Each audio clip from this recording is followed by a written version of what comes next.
My name is Margaret Ellis and I turned 58 just 2 months before Christmas 2023. I had spent over 3 decades raising the children of the man I thought I loved, Dean, Rachel, and Jason, my 3 perfect kids. Or so I believed. On Christmas night, our long wooden table gleamed under antique chandeliers. A 12-foot tree sparkled nearby and prime rib rested in the center. Everything was picture perfect, the kind of holiday scene you see in glossy magazines and heartfelt movies. Dean, my eldest, took the seat where his father once sat as if he owned the legacy by default. Rachel sat to his right, exuding elegance with an edge. Jason lounged on the opposite end, his third wife by his side, fingers texting even through dinner. My grandchildren played nearby, their laughter mingling with the sound of cutlery and conversation. I had prepared the meal with the same devotion I'd shown for 30 years, using the same recipes, the same care. But this year something in the air felt different. Tighter, colder, calculated. Halfway through dessert, Dean cleared his throat and stood up. His courtroom voice, sharp, commanding, demanded attention whether I wanted to give it or not. "I'd like to make an announcement," he said. Everyone fell silent. He looked around the table like a boardroom executive. "We've talked," he continued, "and we've decided that you, Mom, are no longer a part of this family." No warning, no emotion, just that. As if 30 years of birthdays, homework, late-night ER visits, and unconditional love could be dissolved with one sentence. Everyone braced for tears. But I didn't cry. I didn't beg. Instead, I reached into my vintage clutch, pulled out 3 gold envelopes sealed in wax and said, "In that case, here's my parting gift to each of you." They had no idea those envelopes would destroy everything they thought they knew, and that I had spent the last year preparing for this exact moment. To understand how I ended up handing out gold envelopes like weapons at Christmas, you need to know what came before. The kind of love that blinds you, the kind of trust that cages you. I met Robert Ellis when I was 23. He was 15 years older, sharp as a razor, dressed like the world owed him something. A partner at a prominent law firm in Chicago. He spoke with authority, confidence, and charm. The kind of man who made women sit straighter just by walking into a room. To him, I was a breath of fresh air.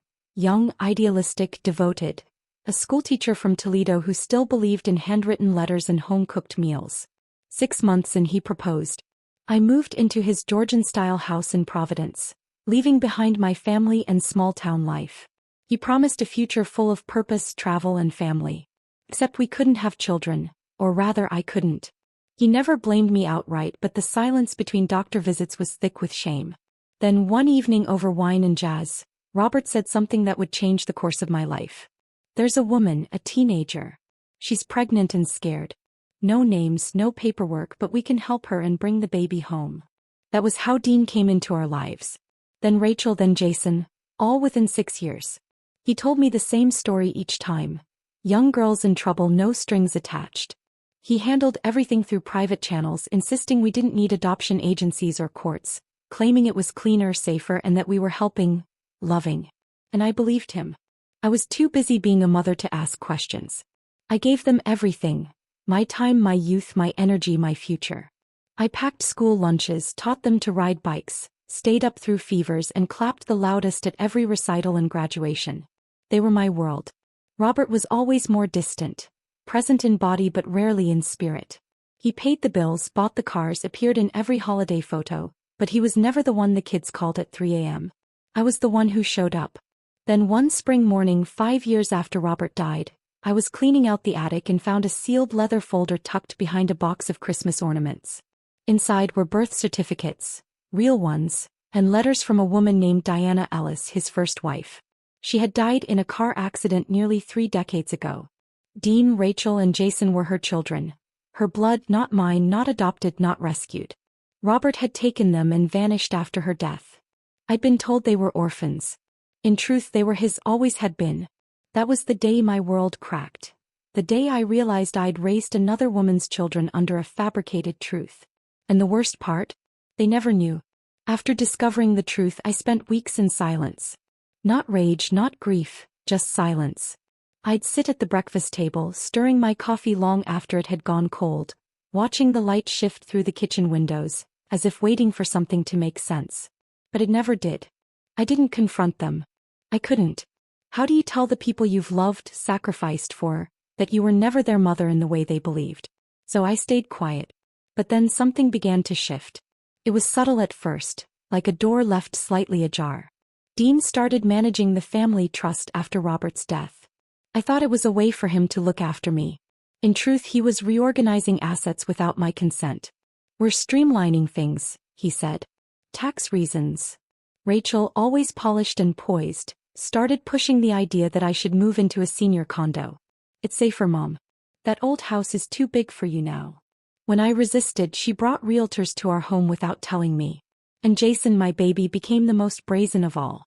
He would stop by late at night asking for money, first for his startup, then for his mortgage, then for something urgent he never explained, always promising to pay it back. One night, I overheard him on the phone in the hallway. He thought I was asleep. "She still got cash in the savings account. I just need her to sign the damn thing. I'll call you after I get it." I didn't breathe. I had become a wallet, a strategy, a step on the ladder. They weren't my children anymore. They were grown adults raised on entitlement and half-truths. Truths I didn't even know I was feeding them. And yet the irony was, they still called me Mom. But only when they needed something. Then came one final moment that broke me completely. A Sunday brunch, warm scones, fresh flowers, Rachel sipping coffee as if nothing was wrong. She looked at me and said, "You should stop dressing like someone who hasn't accepted her age. You're not in your 40s anymore, Mom." That word again, Mom. Used like a name tag, not a title. Like it came with expectations. Like I owed them my skin, my savings, my silence. I nodded, smiling politely. But in my mind something clicked. That night I opened a blank notebook and wrote 3 names at the top. Dean, Rachel, Jason. Under each name I listed everything I had done for them. And then on the opposite page I began to write everything they had done to me. By the end of the night I closed the book. And I knew exactly what I needed to do. I wasn't raised to be cruel. I wasn't raised to be vengeful. But I was raised to know the difference between being kind and being used. The night I closed that notebook, I stopped being the woman who waited to be loved back. I became the woman who would take her dignity, piece by piece, until there was nothing left for them to exploit. The plan wasn't flashy. It wasn't dramatic. It was precise, surgical. I started by calling an estate attorney, one who didn't know Dean, didn't golf with his partners, and didn't owe anyone favors. Her name was Laurel Mendez. Sharp-minded, steel-voiced, warm-eyed. I trusted her instantly. Over the next 6 months, we rewrote every document. The trust revoked, the house transferred to a private LC now controlled, the savings accounts split across multiple holdings, some international, some hidden in plain sight. The family business shares quietly sold. All done legally, all done quietly. Not one of them noticed. Then I created 3 envelopes, one for each of them, each containing a letter handwritten in blue ink, sealed with a wax stamp. The kind Robert used on thank you notes. The kind they'd recognize and assume meant importance. In the letters I told them the truth, not just about the money but about me. That I had raised them with every ounce of love I had, believing I was their mother in every way that mattered. That they were never mine by blood but that I never needed them to be. Love, I told them, was proven through presence, not paperwork. And I had hoped, desperately hoped, they would grow into people who knew how to return that love without manipulation. I ended each letter the same way. You were my choice every day until the day you stopped seeing me as human. Then I set a date. Christmas. Not because it was dramatic but because I wanted them all in the same room. I wanted them to see the truth together. No more triangulating. No more lies behind my back. I practiced my speech. I ironed my dress. I cooked every dish as I always had because I was never going to stop being who I was. But this time I was leaving the table with my head high. And then I waited. The day came. They didn't know what was in those envelopes. They didn't know the house they'd laughed and wasn't theirs anymore. They didn't know the bank accounts they expected to inherit had already been closed. I didn't know that I had found my peace, not in revenge but in release. They thought they were about to erase me but I had already rewritten the ending. They arrived one by one, just like every other year. Dean pulled up in his silver SUV, barely glancing at the wreath I had made by hand. He carried a bottle of wine. Nothing wrapped, no note, just a label still wet from the store cooler. Rachel walked in next, heels clicking like punctuation marks. She air-kissed my cheek and dropped her designer bag on the hall bench as if it were her home, not mine. Jason stumbled in last, already smelling like whiskey and cologne, whispering sweet nothings to his newest wife, Lacey or Casey. I'd already lost track. I smiled and welcomed them as always. Poured cider, stirred gravy, laughed at stories I'd heard 1,000 times. But inside I was steady, ready. Dinner went on like a ritual. They devoured everything, commenting how no one cooked like Mom. That word again, Mom, used as if it meant ownership. Then came dessert. I cleared the table with care, then returned with the gold envelopes in a wooden tray. What's this? Rachel asked, eyeing the wax seal. Just something I wanted you all to have, I said calmly. A Christmas gift. Jason opened his first. His lips moved as he read, but no sound came out. Rachel frowned, then reread her letter. Her fork slipped from her hand and clinked against the porcelain plate. Dean didn't finish his. He stood up slowly, deliberately, staring at me as if I had broken an unspoken contract. What the hell is this? He asked, voice low. The truth, I answered. You're just walking away after everything we've done together. No, Dean, I said gently. You walked away the moment you stopped seeing me as a person. The moment I became a title, not a human being. You're punishing us because you couldn't have children. Rachel snapped. That's what this is about. That one hurt, but I let it pass. Jason muttered something under his breath about calling a lawyer. That made me smile, truly smile, for the first time in years. You can call whoever you'd like, I said, but you won't find a single document with your names on it anymore. Dean slammed his glass down. You don't get to rewrite history. But I did. Because I was the one who had lived it. I was the one who kissed their foreheads through fevers, waited in parking lots during football practice, cried at their weddings. Not because I had to. As I chose to. And I had the right to choose when to stop. The room filled with silence, not the awkward kind, the final kind. Jason stormed out first. Rachel followed, grabbing her bag as if it had betrayed her. Dean lingered a moment longer, searching my eyes for softness. He didn't find it.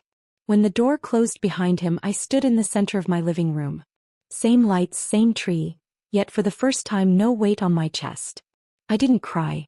I turned on the radio, made myself a cup of tea and sat by the fire. They thought they were punishing me by removing me from their lives, but I was setting myself free. Sometimes the kindest thing you can do for people who don't value you is let them miss you. And sometimes, the kindest thing you can do for yourself is stop showing up for those who only open the door when they need something. The days after Christmas were quiet. Too quiet, some might say. But to me it was the kind of quiet that follows a storm.